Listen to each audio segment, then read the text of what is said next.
Speaker साहब उस वक्त टाइम मांगा था जब पीएम साहब बैठे थे और वो तकरीर कर रहे थे और कुछ आइन और कानून की बातें कर रहे थे। प्लीज शुरू कीजिए। जी मैं शुरू कर रही हूँ। तो मैं तब से लेकर अब तक तो वो कह रहे ना हैरतों के दरिया में गोता जानूं कि समझ नहीं आ रही मुझे कि फिर क्रेडिट तो बनता है ना कि खान साहब ने इनकी भी आंखें खोल दी।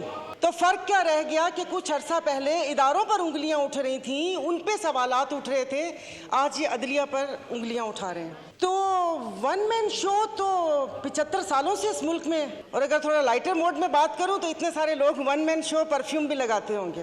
क्या पार्टी में वन मैन शो नहीं होता? तो पूछना मुझे, मेरे 2-3 सवालात हैं। पूछना ये था कि यह वन मैन शो के नहीं होगा, क्या ये सिर्फ अदलिया की हद तक होगा या इसका इतलाक बाकी इदारों पर भी होगा? यानी कि आप हालात उस नहज तक लेकर जा रहे हैं कि नाउजुबिल्लाह फिर चीफ ऑफ आर्मी स्टाफ भी ना हो, सारे जनरल चीफ हों, एक उनका फैसला नहीं होगा। मुआशत तो तबाह कर दी, अब हाथ धोकर इदारों के पीछे पड़ गए हैं। इन 75 सालों में जो बारियां लगी उनमें इनको ख्याल किसी चीज़ का नहीं आया। अब जब बात अपने पर आई तो फिर इनको इदारों की खामियां भी दिखना शुरू हो गई। जो आवाम मर रही थी और जो इंसाफ का जो क्या कहते हैं कितने नंबर पर चला गया, कहाँ से कहाँ तक, तब ख्याल नहीं आया। लेकिन वो कहते हैं ना कि जब अपने पांव जले तो फिर इदारों के ऊपर आ गए। और उस वक्त से मुझे सिर्फ एक बात पूछनी है कि ये जो ऐवान है ये अवाम का ऐवान है या इनके मसाइल हल करने की जगह है? ये कल भी जब ये स्पीच हुई थी, आपने ज्वाइंट सेशन बुलाया था, मैंने कहा शायद इस बाबरकत महीने में जो अवाम सहर व अफ्तार की लज्जतों से महरूम है, उस महंगाई में पिस रही है, शायद उसकी बात होगी। लेकिन वो लग रहा है जैसे कोई घिसी पिटी कैसेट वापस से लगा दी, और मतलब जैसे हम इस मुल्क के शहरी नहीं हैं या यादाश्त कमज़ोर है कि जो हमें पता ना हो कि यहाँ पर तोशा खाना का तो जिक्र हुआ लेकिन हार का जिक्र करना भूल गए। जब केस की बात हुई तो आप इनसे ये तो पूछें कि यूसुफ रज़ा गिलानी साहब के पिटीशन दायर किसने की थी? वो भी इन्होंने की थी। बड़े मियाँ साहब काला कोट पहन कर गए थे। और दूसरा हंसी भी आ रही थी और तरस भी आ रहा था कि उन्होंने एक बात की कि अल्लाह पाक हमारी आसानियाँ दूर करें। पीछे बैठे हुए पटवारी नहीं समझिएगा, पंखे फैन, उन्होंने कहा आमीन। सुना ही नहीं कि अल्लाह पाक आसानियाँ दूर करे। और दूसरा आपने साले मोहम्मद को बोला तशरीफ़ रखें, पीएम साहब बैठ गए, तो कितने मासूम हैं। तो यहाँ पर कोई ऐवान पे अवाम की बात करनी चाहिए। स्पीकर साहब, मतलब चीज़ें हाथ से जब फिसल जाएंगी तो फिर ये नुकसान पाकिस्तान का होगा। यहाँ पर मेरे ये इस तरफ बैठे वालों को ये खौफ था, जिसका वक्तन फ़वक्तन इजहार भी किया गया कि वो आ गए तो इनको नहीं छोड़ेंगे। उधर ये खौफ था कि अगर मैं अदालत चला गया तो ये मुझे, जेल चला गया तो ये मुझे मार देंगे। तो इस खौफ में तो गलत फैसले होते हैं।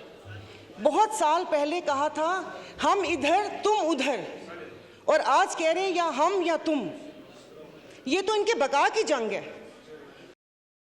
ये एस्टेब्लिशमेंट के लिए कहा था कि 2018 में रिगिंग करके उनको लाया गया। स्पीकर साहब आपकी तवज्जो जी।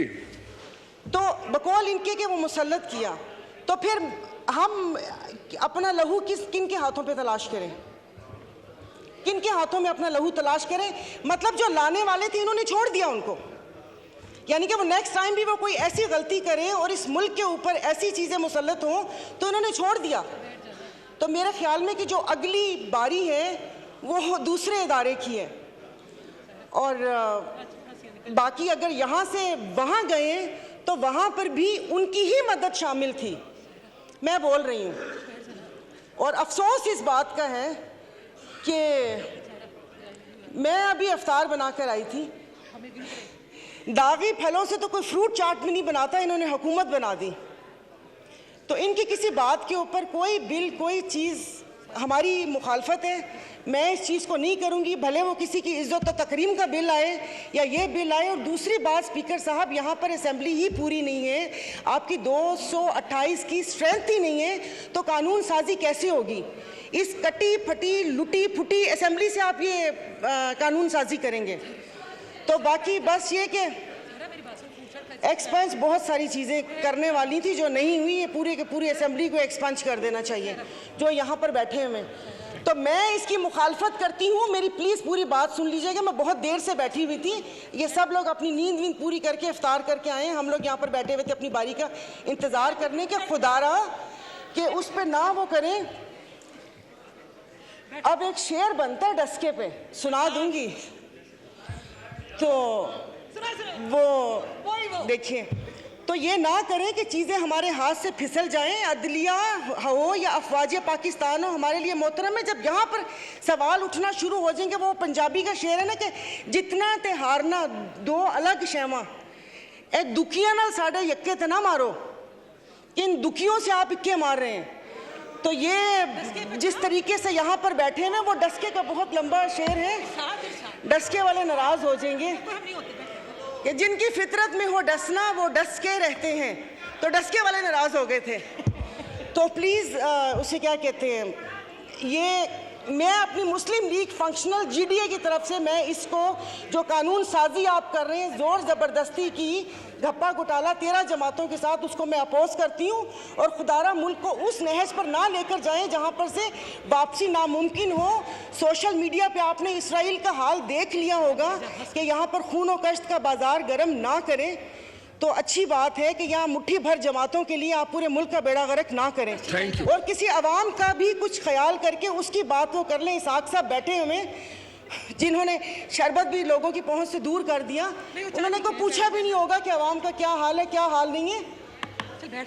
Thank you. बात